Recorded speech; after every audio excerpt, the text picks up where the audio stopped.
Okay, my name is Angel Gonzalez, and I'm going to be interviewing this young lady for my blog for Com 210. First of all, go ahead and introduce yourself.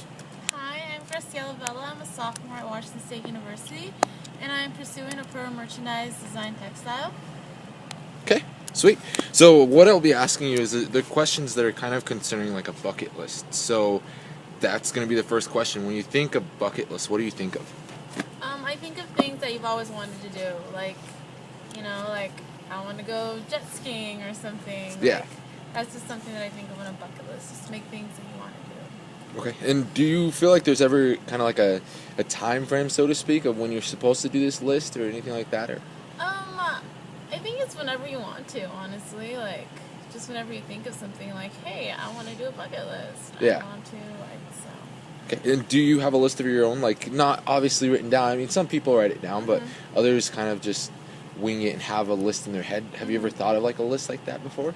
Yeah, I have, but right now I'm kind of just like focused on school, so like. Yeah, obviously. So honestly, but yeah, I definitely have like a bucket list of mine. Okay.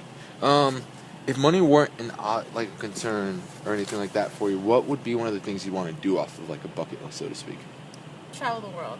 Travel the world. I would love to just go everywhere and like, because I mean it's expensive, of course, to travel the world. So if money wasn't the issue, I would go like everywhere. Yeah. Are there any like big places like for sure that you would have to hit? Like if you had to just pick like one place in particular? Yeah, it would probably be Europe. Europe? Any specific part or just Europe? Just like I love London or Italy, Rome. Like just the history in Europe is just like amazing. So Yeah. Nice. And is that kind of what grabs you when you think of wanting to be there though? Is the history and stuff in it, or is it the culture that's kind of there now, or because you said you're kind of doing stuff in fashion, is it more like that aspect of it too? What kind of drives that?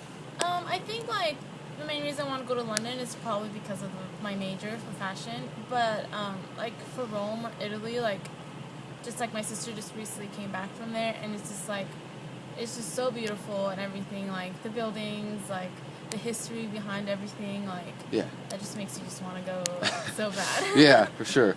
And so this far in your life, I know you're pretty young still, but is there anything that you've ever done that you would kind of consider it was a bucket list item, even if that was when you were younger or any times like recently? It's kind of a tough one just because you don't really think of it as that. Oh, that was a bucket list thing that I just did. Yeah, I mean, I guess like going to like the East Coast of the United States, because I've always been like like in Washington and like Texas around there. So I think like going to like Indiana and like North Carolina has been like, I guess it would be like part of my bucket list. Yeah, and so you went there? Yeah. What were the reasons why you went? I went to Indianapolis for an FFA Nationals convention. Sweet, I've been there. That's fun. Yeah, and then I went to North Carolina for the Cotton Incorporated.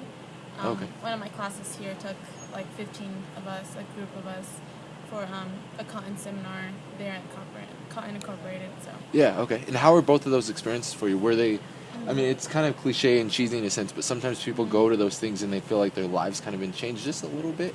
Did you have anything like that for you? Yeah, because I mean, everything is just so different. Like the hour, of course, is different. Like the different times, but like just like how everything is like so much like it's just like different. I don't know how to explain it, but like growing up in Washington like all my life and like only being pretty much in Washington or Texas type of deal, like I've never really gone to the East Coast, so like my next stop would probably be like New York or something to actually get a feel of the city, and like because I come from a small town, so like going to a city like North Carolina or like Indianapolis in Indiana is like a really big change.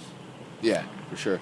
And so in those places that you were in, because I've personally been to New York City, and I can say the one thing that I felt kind of weird about, but after I thought about it, it was a bucket list thing, was riding in a subway. It was kind of interesting for me. Have you ever had anything small like that happen to you before, where it was kind of like, because bucket list things can range from sizes, so have you had something kind of small like that? Like the gum wall in Seattle, like, putting your gum in that gum wall where you see so many, like, that's part of it. But like, I think when I was over there, like, I just got to see things that like kind of were like involving the city and like big like history aspects of it kind of deal. Like when I went to Indiana, I got to kiss the. You got to kiss the bricks on the floor. Yeah. Yeah. Yeah, that's what I got to do. So I Okay. mean, that's like something like Yeah, I think that's at the Indy 500 that you get to do that. Yeah. Mm-hmm. Yep. Yeah. For sure. Okay. Well, I think that's it for now. So thank you very much for taking the time to answer my questions. Yeah. Thank you.